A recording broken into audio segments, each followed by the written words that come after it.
Our first guest tonight is an Oscar, Emmy, and Grammy-winning person you know from movies set on water, in water, and sometimes on land. Her directorial debut is called Goodbye June. It opens in select theaters December 12th and premieres on Netflix December 24th. Please welcome Kate Winslet.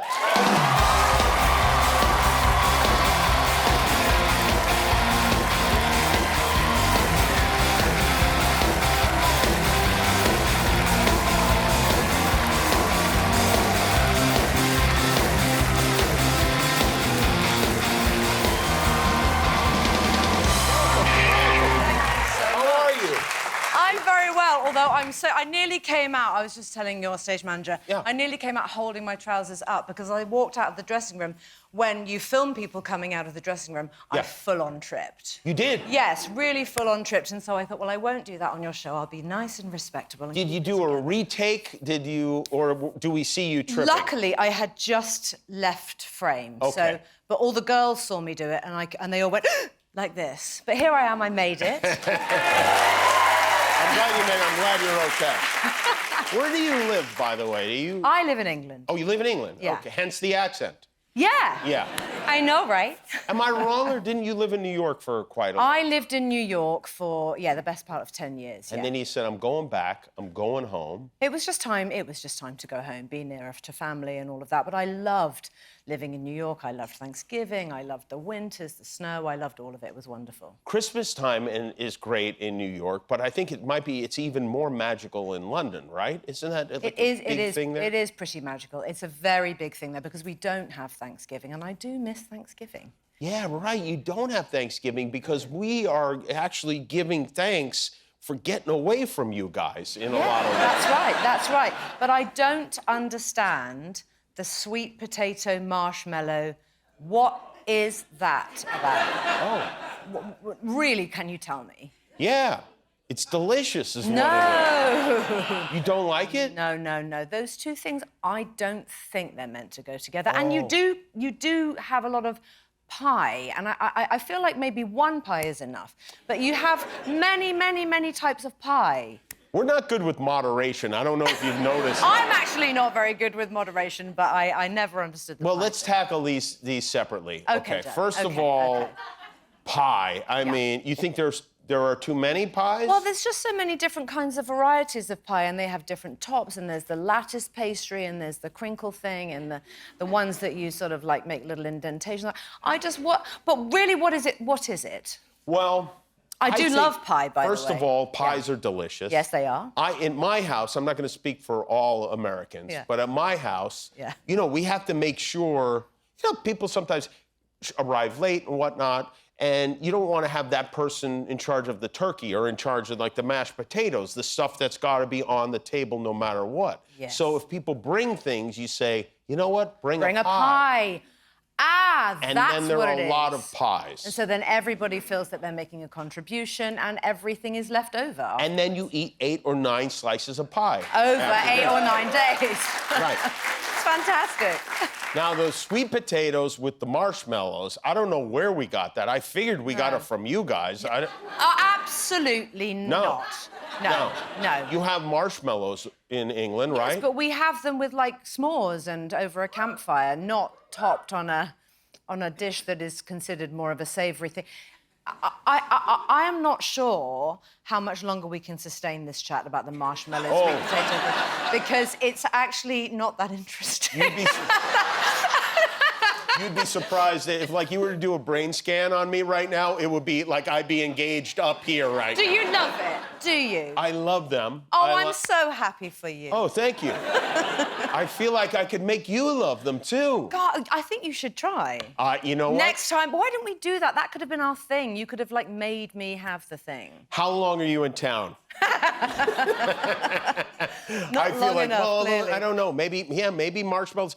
We love them. We like that. And sometimes you'll just eat the marshmallows. You pick them all off the whole thing. Well, that I do understand. I actually love picking things off the top of things.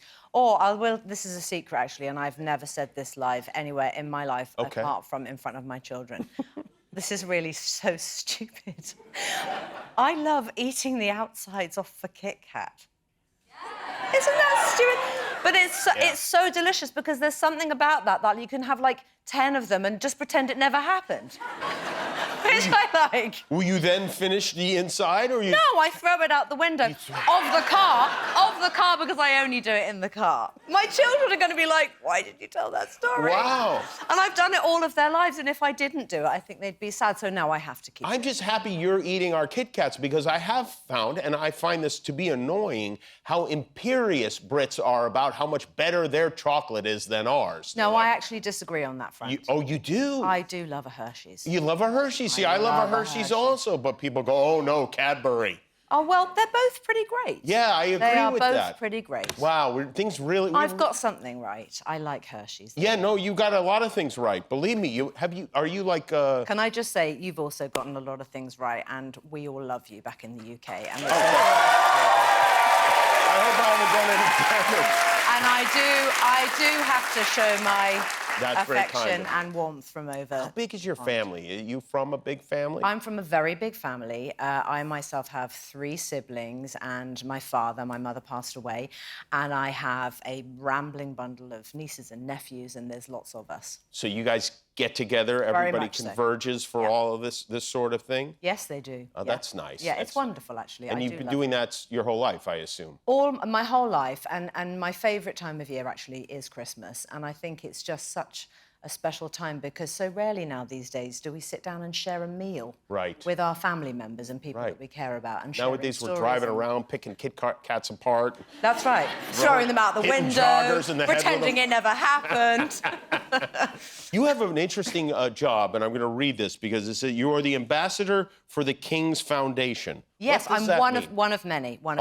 Okay. So the King has an extraordinary foundation that supports small charities and crafts that have been sort of outdated. So he's really an extraordinary man. And you're with him. There you are with him. He's a really extraordinary person. He's very, very kind and extremely empathetic and very, very generous. Speaking of extraordinary people, put that back up for a second because it's you and Meryl Streep and David Beckham. Yes. Did you volunteer to go first because of all the rules that are involved? OK, so actually there was a conversation about this. So Meryl and I, as we were walking to meet the King. I have actually met him before a long time ago, but we'll come back to that in a second. When Meryl and I were walking, she says to me, do you think we have to curtsy? And I said, absolutely, we have to curtsy. She was like, OK, is it like a big curtsy? Is it like what do we do? I said, I don't know, just let's, we'll just make the motion. She was like, I don't know if we need to do that. There was a big panic because we didn't know what the form was. Obviously, we had to curtsy. Did I go first? I think I did. Yeah. But then I'm always trying to volunteer to go first because I feel like leadership is important and someone has to get it wrong, and it is usually me that does, so I don't mind taking the hit. Who is more nervous, Meryl Streep to meet the King or the King to meet Meryl Streep? I don't know. She was a little bit nervous, actually. She didn't seem nervous, yeah. I mean, he's a very gentle, personable individual, but he is the King, and it's quite something to meet him. The first time I met him, oh my goodness, he had come to support the premiere. It was a royal premiere of Sense and Sensibility when I was only 20. And I sort of hadn't realised that we were really going to meet him, and so I forgot about the fact that I really was wearing a kind of a transparent lace outfit. And thank God I'd worn a coat because as he's making his way towards me, I'm like, nipples. Nipples, oh my God. And then someone just went, coat. And I went, Your Majesty. I'm like, basically covering myself in a cape. And that makes me feel sorry for the King because he's the only one that doesn't get to see nipples. Oh, watching everybody curtsy all the time. There's no fun in that. No, there is no fun in that. We're going to take a break, and when we come back, we're going to talk about your new film, which was written by your own son. Yes. Kate Winslet is here. The movie's called Goodbye, June. We'll be right back. And now she can't have the one surgery that would have saved her life. Keep your voice down, please, Molly. And you can't send her on some posh holiday, Julia. There's nothing left to pay for now, is there? OK, that's actually a bit unfair, because I've been really supportive, Molly, and I've been very kind. Whoa. Very kind. No, That's a little bit much. Kick off again, you two. You're endlessly at each other. It's ridiculous. That is Kate Winslet in Goodbye June, which is, I watched it last night. It's very sweet and it amazes me that, and very sad that your son, who was how old when he wrote this? So my son, Joe, he started writing this when he was 19 and he's now 21, nearly 22. And I can't get over the fact that a kid of that age would write something like this because it's very mature. Yeah. It shows, I think, really a beautiful family dynamic there. Was it based on something that happened to your family? So what happened was my wonderful, brilliant son, Joe, he had always written all of his life. I mean, we still have on our refrigerator poetry that he wrote when he was 7 years old. And so it didn't surprise me that he wanted to explore the idea of screenwriting, and he got a place on a screenwriting course at the National Film and Television School, and this was what he was asked to do, was to write a screenplay. And he said to me at the end, he said, I've written script and, it's probably not very good, but, could you actually just read it? Could you just read it for me? And if it's crap, just lie, because and he was just so sweet about it.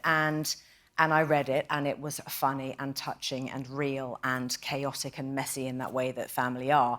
And I said to him, I really think this could be a film. And he was like, what, Mum? No, Mum, no, don't do that thing. Don't do that thing. It's not an assignment you have to make me feel good about. And I said, no, it's really good.